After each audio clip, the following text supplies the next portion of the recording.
Welcome back to Beautiful Work, Beautiful Life, the podcast. I'm here with a really great friend of mine today, and I'm so excited that we get to talk to you together and bring you into our conversation because Pixie and I, to me, have the best conversations about this beautiful work. So I'm welcoming Pixie today. Hi, Pixie. How are you?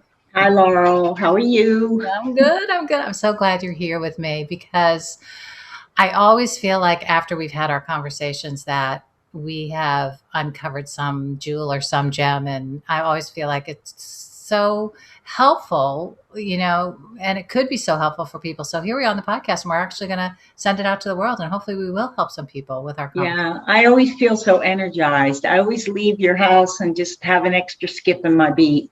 Yeah, I feel that way too. And I feel like now the Zoom room is like a room in my house. It's like, oh, here we are together in my I Zoom room know. at my house, right? It's like, it's such a different world. So, anyway, our topic today for our listeners is codependency. And the reason that we're starting here, Pixie and I, is because we're both consider ourselves recovering codependents and had our own, family experiences of having that be part of how we grew into the world. And so we're going to dig into that topic today. And I'm really looking forward to it, Pixie, because I think that codependency, like narcissism and OCD and some of the other psychological terms and cultural terms that we toss around, we kind of use them lightly. And yet, for many of us who really have struggled with some of these things we're talking about, they're not so light. They're not always so light. So, to shed some light on it for people and to help them understand it a little bit better and give them some tools to work with, I think will be really hopefully Yeah, inspirational. I so agree. I remember sitting in hair salons and just casual places and using the word loosely, like almost interchangeably with enabler or whatever. And what I've ended up learning is it's a serious, debilitating disease, a Yeah. lifelong process that is weighs heavily on somebody's life, much more than a casual conversation in a hair salon. So I'm glad that the term has become more open in out there, and also I think it's being taken seriously and as it should be. Yeah. I wish I had about 20 extra years where I had kind of taken it seriously, but You know, it is what it is, and it's the perfect timing. So yeah. So, Pixie, let's maybe start with um, our own definitions of, well, actually, you know what? Let's start with a little bit about our stories. So maybe when did you first realize that codependency was some part of your life experience? How that um, would be. yeah. So when did when did I label it? Um, it's been 3 to 4 years ago Mm. when I actually labeled it and cried out in pain, admitted to myself and admitted to the world that I was a codependent. Um, I knew something was wrong with me. I knew something was wrong with my relationships. I could see them increasingly self-destruct. Um, I didn't have the tools or the knowledge to be able to kind of put something around it. I just knew that I was loosely falling apart. Yeah.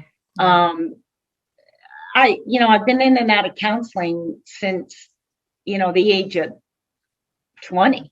Yeah. Uh, A long time. and Yeah. yeah, and I can't help but believe that in today's world, a counselor would be able to kind of zero in on this quicker. Yeah. I think so Because too. I think we've grown a lot in this Yeah. and Yeah. disease. Yeah. So yeah, for me, the actual self awareness, self proclamation was about 4 years ago. Yeah, yeah. And so for me, it was so much earlier, and yet I like, the idea of it being a constant work in progress still remains for me. So, for me, I think I first heard the term when I was around 30 or maybe 31, and I was in adult child of alcoholics meetings. And so that's when I heard the term codependent and started learning some of the things around codependency. Like I realized that I could label myself that, but I don't think I really um, understood or could really get into it in a bigger way, probably for quite a few years, as until I started to be able to identify my behaviors that were codependent behaviors. And that really helped me, see how debilitating it could be and how much it was limiting my life, right? Yeah, I mean, there's some classic codependent behaviors. Perfectionism, Yeah. people pleasing, control, covert, overt. And one of these on its own, in a normal magnitude is fine, but when you're somebody like me that has an extreme need for perfectionism, people pleasing, and control, it adds up together to form a pretty, well, to wreck your life. I mean, people ask me all the time, so, what is it? Yeah. What is Yeah. codependency? And at first I just kind of looked at them with glazed eyes, like, oh my gosh, there's books, there's podcasts, there's, check out YouTube. There you'll learn everything you can. And I found it difficult to kind of pare it down. But Yeah. it's funny, as you get a true understanding of something, you are able to communicate it simply. And I mean, basically, even though it's overwhelming and confusing, I would dare to just say that codependency is living a life where you are always doing more than your share. Yeah. You're over functioning Yeah. when someone else is under functioning. Beautiful. You feel overly responsible for their feelings and their actions, and so that it ends up your over investment in their desires, their choices, their wants, their outcomes, to the sacrifice of your own. And where this becomes so confusing is, and I don't want to appear gender biased here, Laurel, and forgive me if I do, but I mean, women in general in this particular Western society, right? Yeah. Are raised to be helpers. Yeah. And we're actually praised. We receive a lot of positive feedback for being functional and helpful, and we're so kind. The codependent kind of takes that too far. And there's a reason. I don't know, actually, I'm kind of curious, would you add anything to my kind of like what I would call simplified capture of it? I think that was a good place for us to start. I feel like that was a nice, succinct way to describe it.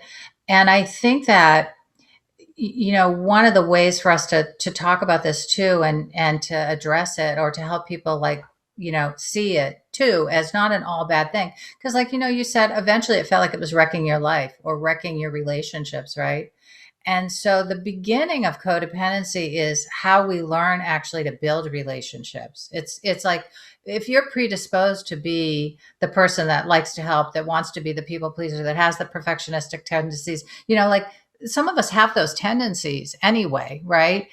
And then if you get in situations in your family where that's how you get attention, that's how you get praise, that's how you get noticed, that's how you stay out of trouble, right? It starts to morph into a way to operate in the world and build relationships with people. And that's where it starts to be the debilitating codependent experience, that it becomes to be over time. on a Yeah, rest. that's actually an excellent point, because if you have that balanced, healthy kind of self-love, self-care in your life, but you give a lot just because you're a really giving person, you're just super kind, and but it doesn't interfere with your own self-care. Yeah. Then I think you're right. Yeah. There's a there's a role for each of those. I think you're right. What happens, and why do we take that, extra step to move us into that debilitating state? What is it? What's in it for us, Yeah. right? And Exactly. and Yeah. I think what's in it for us, why do we get involved with other people's drama? Why do we give advice in relationships? Why are we over functioning, over giving? What are we getting out of it? Yeah. And I think there's a couple things. Well, first of all, if we're coming from a place of people pleasing and approval seeking, Yeah. so that we feel loved, important, needed, worthy, Yeah. then we're edging on codependency. Right. Right. And I think too, when we're embarking on codependency, because we're shielding us from our greatest fear, and I'm going to have to mention Rosenberg on this, because I learned from him pretty early that the greatest fear, if you get down to the raw fears of a codependent, the biggest fear is rejection, abandonment, and being alone. Yeah. Yeah. Absolute Totally. Yeah. loneliness. Yeah. And so what he said, and I'll never forget it, because I come from an alcoholic family, so I know what alcohol withdrawal is. It's DTs, it's something physical, it's something chemical. I've seen too many people go through the withdrawal of an alcohol or substance abuse life. Yeah. He mentioned that the withdrawal symptom from codependency, when you actually start to try to recover from this disease, is loneliness. And that's what prevents us from trying to stop these codependent behaviors. We are so afraid to be alone. Yeah. And to feel the loneliness, Yeah. The feeling, the loneliness and the rejection is so raw. Yeah. And obviously, because you've been in this business for decades. Well, yeah. And I also had my own codependent experience where I was afraid of rejection, and I was afraid of loneliness. And, the way that I got better partially was by feeling the loneliness and realizing it's not going to take me out. I can be lonely and I can still be okay. Right. I'll survive. You're still gonna be whole. Yeah. But it's a shaky experience, just like the alcohol goes through shakes when they go through DT. It's a very shaky experience. The other thing is that what's in it for us, right? And this was so eye-opening for me. So what's in it for us is we get control. A lot of us were raised in chaotic environments, where we felt like our childhood experience was out of control. So we have to get control. And that includes attempting to control the outcomes and desires of everybody around us. So we say what we think people want us to say. We do what we think people want us to do. We will go to any length to get a certain reaction. That's right. To keep the chaos down. Right? Yeah, just to keep them from getting angry, feeling afraid, disappointed, going away, rejecting us. Well, it can be overt, it can be covert, it can be whatever. But the bottom line is we're trying to control their needs, their desires, their outcomes. But what's so interesting, and like any human behavior that's probably for the wrong coping strategy, is the control ends up turning back on us. Yeah. So we end up getting controlled by and mentally controlled, emotionally and mentally, by the people that we're trying to control. So they end up passive aggression. They end up disrespecting us. They don't take us seriously.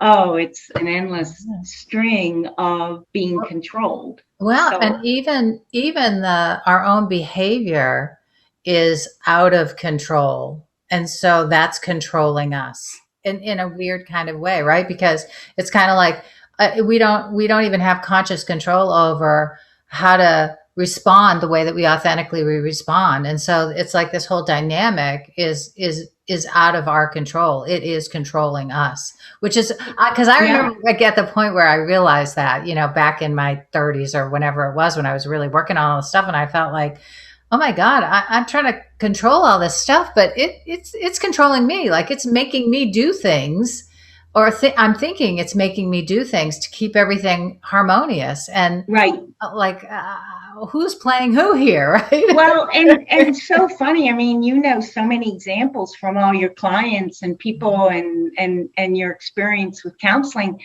I mean,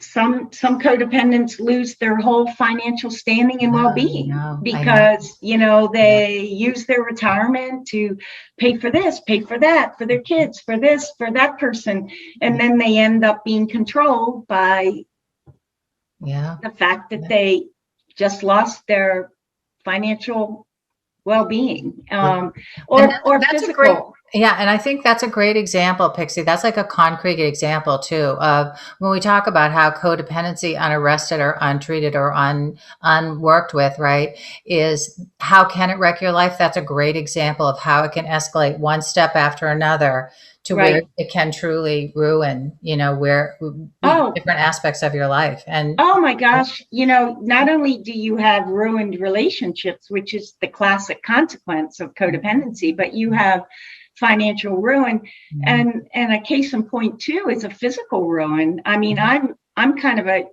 of your example of somebody that's experienced ridiculous physical ailments, and you don't have to read too much of Carolyn Mice to know that emotional and mental and spiritual well-being are intricately linked to physical.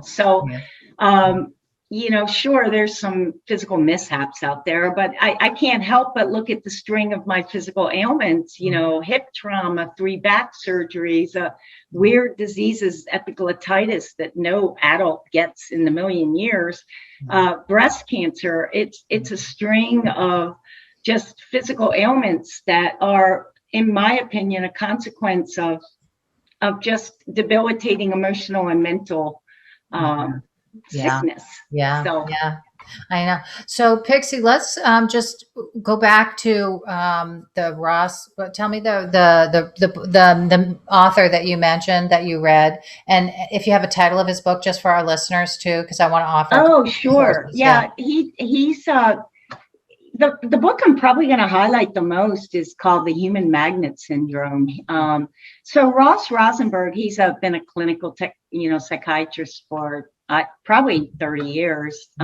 He's a codependent himself. So he has his own personal story, but he's also has the wisdom that he's gained from many people that he's helped over the years. So I would recommend The Human Magnet Syndrome. Yeah. And I always recommend to people that are first starting to look at codependency, which I think of as like a Bible book, is Melody Beattie's Codependent No More, which is, I mean, I don't know how many people, talk about that book because it's just a classic, beautiful book. And she also has a workbook that goes with that now too, that can be really useful for folks. Yeah. She also has a daily, I think it's called, I forget the title of it, but you can get, you read, on a topic each morning. Nice. Whether it's just the whole series of topics that are associated with codependency. Yeah, great. So let's talk a little bit about, let's say we think that we're codependent, how do we start working on it? How did you start working on it? What did you do? I know you were deep into your self-help journey and, so, I was thinking about this. it all happens perfectly for each person at the perfect time. So I wouldn't change a thing, but, I ended up, I knew something was wrong with me. I just couldn't figure out what it was. And I didn't really label it until I hit the absolute bottom in all of my, what I would call intimate relationships, my family of origin, my mother, my husband, my children. And it just got to the point where, as they say in kind of a 12-step program, whether it's alcoholic or narcotics or eating disorder, or whatever, you just admit that everything is absolutely out of control and unmanageable. Your life is unmanageable. And so, I hit that, and we can talk about that more later, because that's an important point. Yeah. A lot of people have to hit that. Yeah. But, I actually wish, that I had listened more probably to what people might have been saying to me to give me some red flags. I have, so denial is one of the greatest weapons in the arsenal of a codependent. They deny what they hear, they deny what they think, they have no clue what they feel. Yeah. So let me just take a second. I want to talk, just chime in on denial for a second for everybody listening. So denial, in terms of psychology, denial is it's really like a survival mechanism in our brain. And in true, like straight up denial experience, we literally don't remember what's happened. We deny the experience as if it never happened. We black it out. And so with trauma, people that have been through a lot of trauma, it's actually a safety mechanism, because the brain couldn't handle what was going on, or the mind or the heart or whatever. And so it blocks it out. Now, denial goes from that extreme all the way to, blatantly looking at somebody, and you're wearing a red dress and you say, I don't have a red dress on, don't tell me I do. I don't, where you're just literally denying it, but it's obviously the truth. Right. So there's this whole, you can see it. And then there's this whole aspect where you can't see it. And more often than not, what we're talking about, right, is there's a big realm where if you want to see it, you can see it. But you got to look. But you've got to look at yourself. Right? Yeah, I mean, that really is fascinating, that the brain is so protective. Yeah. I mean, I do like what you said in that. Thank God for my denial. I probably wouldn't have survived. Right. But at some point, it has to come up from the basement. It's gotta be at your table. Yeah. And if you're going to thrive, it has to. Right. Yeah, because what happens is you go numb. Brene Brown said this best. If you deny feelings that have happened in the past, then it's not just the bad feelings. That's right. It's also the good feelings. That's right. You feel nothing. And I remember many times in my life, it's like, God, I feel numb. I'd look at a beautiful sunset, or I see the ice-covered peaks in Glacier National Park, and I felt numb. You can't feel the good or the bad. But anyway, we there, as always, there's a lot to be grateful for too. But so what I've become really attuned to, Laurel, and maybe this is relevant for some of the listeners, just to kind of start paying attention, is just what we talk about and how we're in conversations. Like, I mean, I can tell you generally, what I've understood now is, as a codependent, what I did is I avoided all conversation that was going to bring conflict or confrontation. Yep. It's too painful. Yep. I heard this in Al-Anon a long time ago, and it's really true for me as a codependent too. I used to not say what I meant, and a lot of times I didn't mean what I said. Yeah. Yeah. So there is a Mhm. inauthenticity in the voice. Yeah. Um, Yeah. I would say yes when I didn't want to say no, or when I really did want to say no, I'd say yes Yeah. because I didn't want to hurt anybody, I didn't want to disappoint anybody. I would say no when I really wanted to say yes, Mhm. or I'd say no and then I'd follow it with these nauseating justifications, apologies, when I should have just said, no, sorry, I just can't do that. Yeah. I Oh know. well. I know. A lot of But I was thinking yeah. about phrases, and these are some of the phrases that I wrote some of them down because I'm so glad I'm you did. really attuned to Yeah. these now. Like Yeah. when I'm in a conversation, and you can hear somebody say, "Oh, I can do it faster and better, so I'm just going to do it." Yeah. Yeah. Well, that's just the codependent self saying, "I have an exaggerated view of my abilities, and I'm a little bit arrogant, somewhat superior, and nobody's as good as me." Yeah. Yeah. And also, I don't um, want to be bothered waiting for you to do it, Yeah, Ask me. or you hear people say, "I just can't even believe they didn't thank me," and Yeah. it's like, Oh, no. oh, there's the codependent self feeling very unappreciated and resentful. Yeah. That they Yeah. voluntarily did something that nobody even asked them to do. Yeah. Yeah. And they were doing it to seek attention and appreciation. And my gosh, they didn't get thanked. Yeah. So Yeah. There's a yeah, lot of, I know for me, resentment was like probably my primary emotion that I experienced early on, because for that very reason, because I was frustrated and angry, but I couldn't express it directly because resentment is simply anger gone underground and being expressed in indirect kind of ways, right? And so right. for anybody who's listening, if you find that you have a lot of resentment towards people or towards things in life, in life in general, you want to look at this, what we're talking about today, and see how this might be playing into it.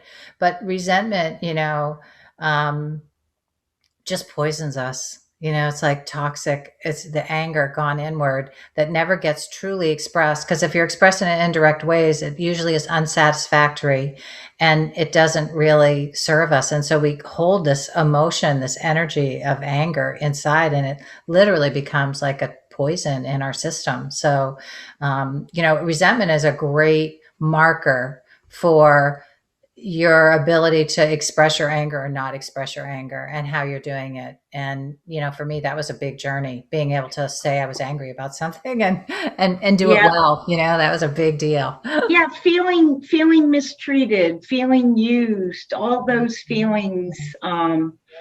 There's an issue there with codependency and disordered boundaries is Mhm. really you're doing too much. Another really big red flag, at least for me, was just sheer exhaustion. Yeah, Just absolutely. Yeah. overdoing and over functioning in a relationship brings on just debilitating fatigue. Right. And Yeah. and generally, if you have one codependent relationship, more than likely you have more than one. And so if you're over functioning in multiple relationships all the time, it's truly exhausting. I know people that are truly burnt out and feeling overwhelmed all the time because they have over functioned for other people, right? And this is often, I think this is a classic uh, example of many people that I've worked with that have been in relationships with narcissistic people, where they are over functioning or functioning around the whole situation in ways that really burn them out. So, to be able to look at these individual kind of markers I think are really helpful for each of us, as we're trying to discern, are we codependent? Aren't we codependent? What can we do about it? So what can we do about it? Right. I mean, you and I Yeah, have and talked about this. another one is feeling misunderstood. Yes. Yeah. If you hear yourself saying, "Well, I don't want them to think that I said that." Well, I don't want them to feel bad. Those are that's another marker that you're first of all inserting yourself on them. I mean, you can't control how they feel and what they're thinking, and nor should you. But it's none of your business, really. You know, as Terry Cole says, who is a phenomenal counselor on codependency, she says, you know, it's just not my side of the street. That's not on my side of the street. But if you start doing that, you get anxious. Anxiety is a really common red flag for codependency, because you feel like you're getting misunderstood. You're feeling like you're not in control. You don't understand why they're not doing what you think they should be doing, and it causes a lot of angst inside. Yeah. And anxiety is so prevalent, you know, in our culture now for so many reasons, but some of them are, as you know, partly because we are dealing with a lot of these issues and they're much more out in the open now. We're trying to figure out how to work with them all, and it's hard. This is not, you know, simple or straightforward. But you and I have been, you know, recovering from this pattern in our life for a while, and you know, we both have, I think, have developed some really good new patterns. So let's talk a little bit about how to stop, you know, some of it. So the beginning is awareness, right? We were talking about denial, right? To be able to look at, you know, Pixie just gave a whole great list of some of the phrases that you might be saying, or things, the ways that you might be speaking or showing up, you know. So beginning to like do some self-reflection, you know, write down. And if you question, you know, whether you're in a healthy relationship with somebody, it's time to really do some self-reflection and some inventory taking on that, right?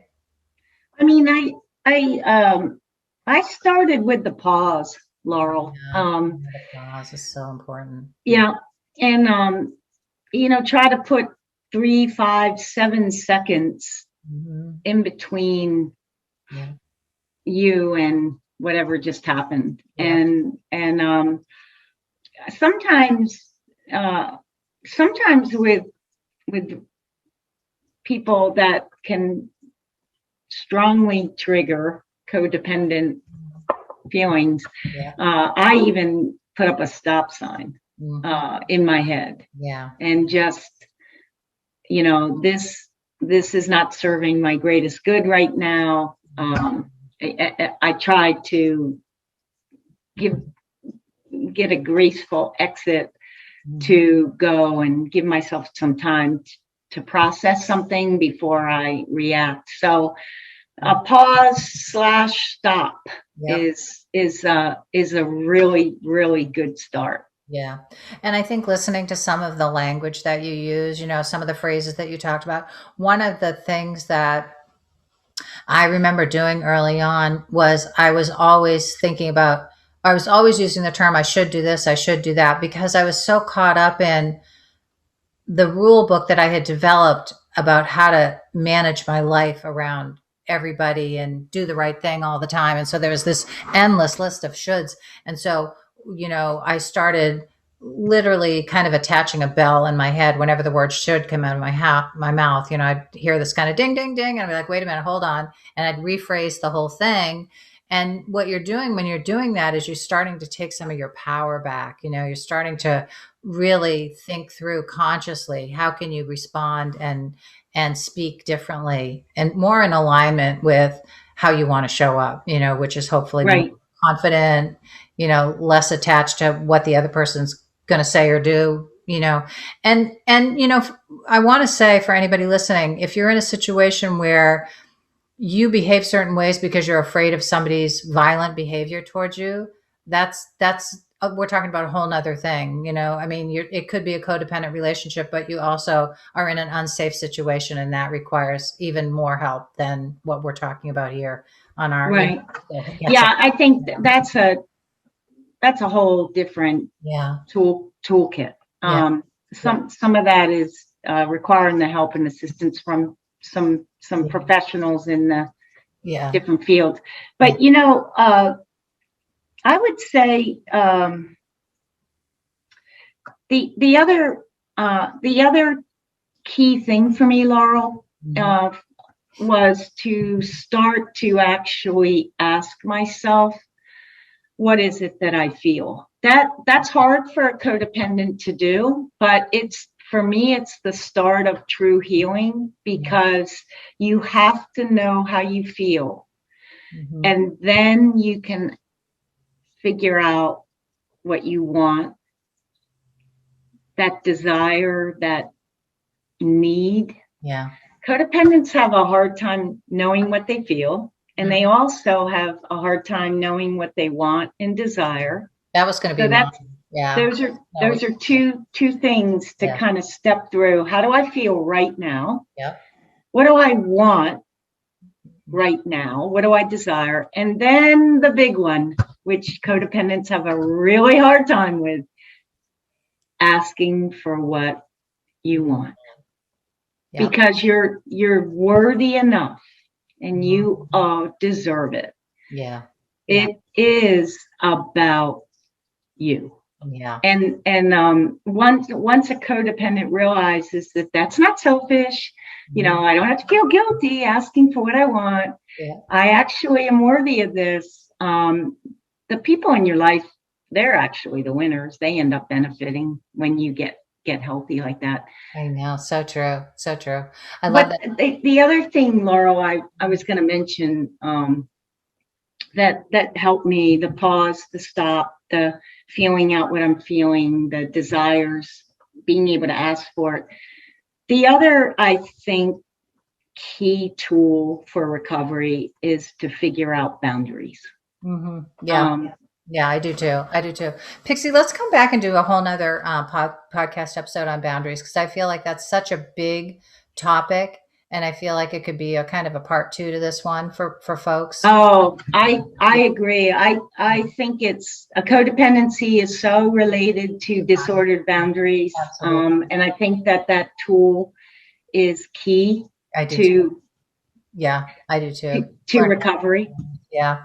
Yeah. And so, so let's see, in wrapping up our talk today, anything else?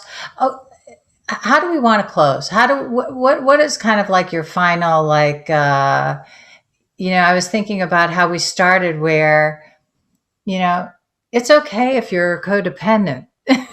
This is, like, you know, yeah. Right. You know, I got to tell you, that's so funny, because that's what came up when you said, you know, what do we want to leave people with? I think what I want to leave people with is that,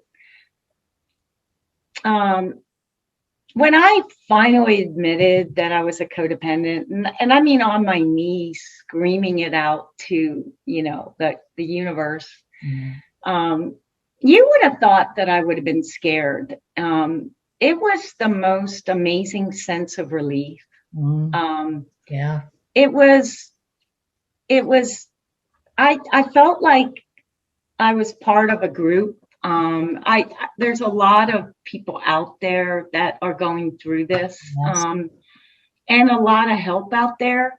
And it just felt good to me to know that it just wasn't me. I'm not the only one that was defective, and that that I could heal. And the other thing that I would tell people is, you are not a bad person. In fact, Melody Beattie said this, and I actually felt like, oh, that's me. She said that codependents are just some of the kindest, most generous, hardworking, disciplined people on earth. I mean, they are the perfect person for a boss. You know, they get things done. They professional listeners. They're there for people. It's just that we took it too far and we lost ourselves, you know, in the process. But in general, codependents are incredible people. And then I guess the third thing that I would say, Laurel, is, you know, it's a lot of work to recover. It never goes away. Yep. But the work is fulfilling. And you end up, once you kind of get through those dysfunctional coping strategies and you work through that unresolved shame and worthlessness and all that, you come out you come out so fulfilled and at peace, and Yeah. it's a beautiful ending to the work. Yeah. And so I love that, because that is why we call this beautiful work, beautiful life. Because really the work, as hard as it can be sometimes, as painful as it can be sometimes, it has a real beauty to it, and ultimately it does lead to a more beautiful life.